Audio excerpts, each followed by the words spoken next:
তিনজনকে তিন ঘরে পড়তে বসাতে হয়, তা না হলে এক ঘরে বসলে নানা রকমের ঝামেলা তৈরি হয়। সেজন্য তিনজনকে তিন ঘরে পড়তে বসালাম সন্ধ্যার পরে। আর এখানে আমার ছেলে মেয়ে কিন্তু ভিডিওতে আসতে চায় না, বলেছে আম্মু ভিডিও করবা কিন্তু পিছন থেকে করবা, তাই করলাম। তো তারপরে সন্ধ্যার পরে হাজবেন্ড আজকে দেরি করে অফিস থেকে ফিরলো। আর অফিস থেকে আসার সময় বাজার করে নিয়ে এসেছে। বাসায় তেমন একটা বাজারই ছিল না, সেই জন্য বলেছিলাম যে আসার সময় বাজার করে নিয়ে এসো। যা যা বাজার করে নিয়ে এসেছিল সবকিছু কিন্তু একে একে বের করছিলাম। আর এগুলো এখন সবগুলো ফ্রিজে উঠাবো, যেগুলো কাটার দরকার সেগুলো কাটবো, অবশ্যই মুরগিটা কাটবো। আর এই দেখেন আমার হাজবেন্ডকে কিন্তু একটা পচা বেগুন দিয়েছে।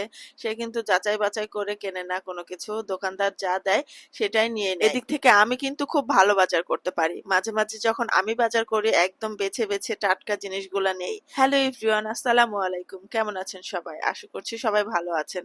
আবারও একটি নতুন ব্লগ দেখার জন্য আমন্ত্রণ জানাচ্ছি। আশা করছি ব্লগটি পুরো দেখবেন এবং লাইক কমেন্ট শেয়ার করে আমার পাশেই থাকবেন। এখানে এক পাতা ডিমও আনা হয়েছিল, ডিমগুলো আমি সাবধানে একটা গামলায় নিয়ে নিচ্ছি।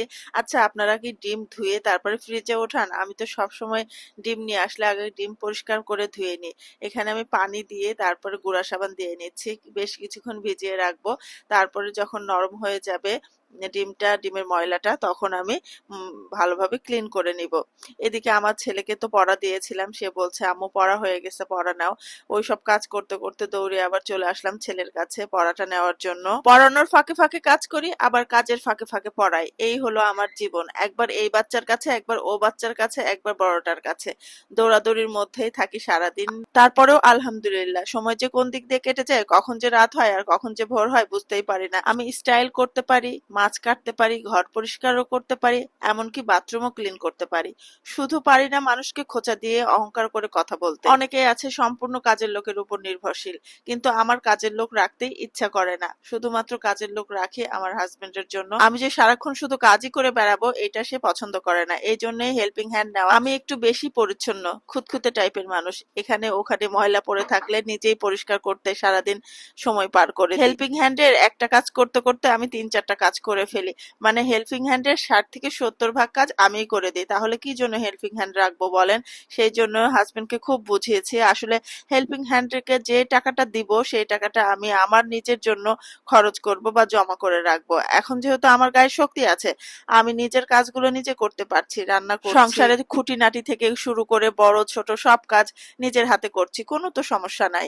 সেই জন্য আমি আর হেল্পিং হ্যান্ড রাখবো না বলে ঠিক করেছি। এখন যেহেতু গায়ে শক্তি আছে কাজগুলো করতে পারছি। আবার যদি কখনো অসুস্থ হই বা শরীরে শক্তি থাকবে না, তখন ঠিকই যেই টাকাগুলো হেল্পিং হ্যান্ডকে এখন দিতাম সেগুলো জমা করে রেখে তখন দেব। আরেকটা জিনিস, নিজের কাজ নিজে করার মধ্যে যে কত আনন্দ, আর নিজের কাজ নিজে কিভাবে পরিচ্ছন্নভাবে যত্ন সহকারে করা হয়, হেল্পিং হ্যান্ড কিন্তু সেরকম যত্ন সহকারে করেই না। কোনো কাজ যদি এখন করতে ইচ্ছা না করে করব না, ইচ্ছা করছে না এখন করব না, যখন আবার ভালো লাগবে তখন করব। নিজের কাজ নিজের স্বাধীনতা নিয়ে করব।